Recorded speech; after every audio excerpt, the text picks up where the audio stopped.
वहीं लखनऊ में सपा की ओर से लगाए गए पोस्टर पर ओपी राजभर ने क्या कहा, वो सुनाते हैं।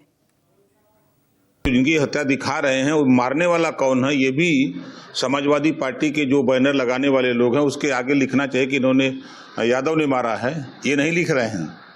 खाली गिनती करा रहे हैं। हर समाज में जो लोग काम कर रहे हैं, आप बताओ बाराबंकी में राजभर को यादव ने मारा, उसका क्या कसूर था? ये तो गिनती गिना रहे हैं। ये समाजवादी पार्टी के लोडर लोग हैं, उनको अगर ये लोडर में दम है तो उसके आगे लिखे कि किसने मारा।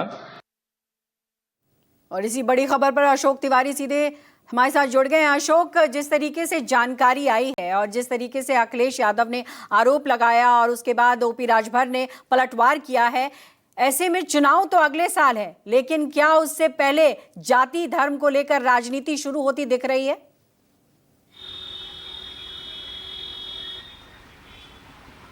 देखिए, निश्चित तौर पर कल जब अखिलेश यादव ने लखनऊ में एक प्रेस कॉन्फ्रेंस की थी और उस दौरान बाकायदा एक बुकलेट जारी की और ये कहा कि उत्तर प्रदेश में बीजेपी सरकार के 10 साल के दौरान अपराध की क्या स्थिति रही, खासतौर पर एनकाउंटर को लेकर उन्होंने बीजेपी सरकार की घेरेबंदी की और ये कहा कि जानबूझकर जाति धर्म के आधार पर फेक एनकाउंटर्स किए जा रहे हैं, लेकिन एनकाउंटर करने वाले जो अधिकारी हैं उनको भी आने वाले दिनों में सजा भुगतनी पड़ेगी। एक बड़ी बात अखिलेश यादव ने कल ये भी कही थी कि अगर उत्तर प्रदेश में समाजवादी पार्टी की सरकार बनती है तो जितने भी फेक एनकाउंटर्स हुए हैं, जिस तरह का आरोप सपा लगाती है, उन सभी परिवारों को न्याय दिलाने का काम समाजवादी पार्टी करेगी। अब दूसरी महत्वपूर्ण बात यह है कि साल 2027 में विधानसभा के चुनाव प्रस्तावित है उत्तर प्रदेश में होने हैं, लेकिन उसके पहले ही जाति और जो धर्म है उसकी गोलबंदी उत्तर प्रदेश में बहुत तेजी के साथ देखी जा रही है। जैसे समाजवादी पार्टी के प्रदेश कार्यालय के बाहर एक बड़ी होर्डिंग लगाई गई जिसमें राजभर समाज के जिन लोगों की हत्याएं उत्तर प्रदेश के अलग अलग जनपदों में की गई है, दर्शाने की कोशिश होर्डिंग में देखी गई है। उसका जवाब भी ओपी राजभर ने दिया और यह कहा कि आखिरकार राजभर समाज के लोगों को किस जाति और धर्म के लोग ने मारा है वो भी तस्वीर सामने आनी चाहिए।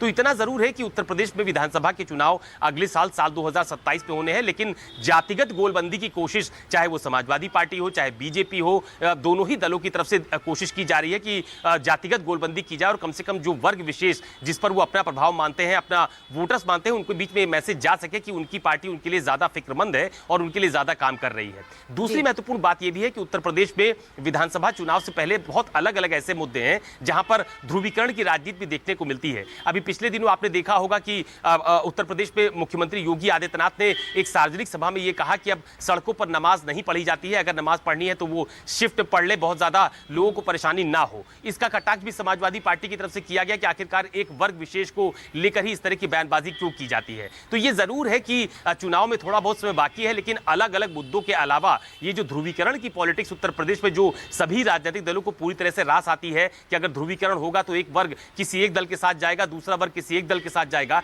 इसकी कोशिश बहुत ज्यादा देखने को मिलती है। और अभी जैसे जैसे चुनाव नजदीक आएगा इस तरह की बयानबाजियां और ध्रुवीकरण की राजनीति पर आपको सभी राजनीतिक दल पूरा बल देते हुए नजर आएंगे। चलिए, बहुत बहुत शुक्रिया अशोक तमाम जानकारी के लिए।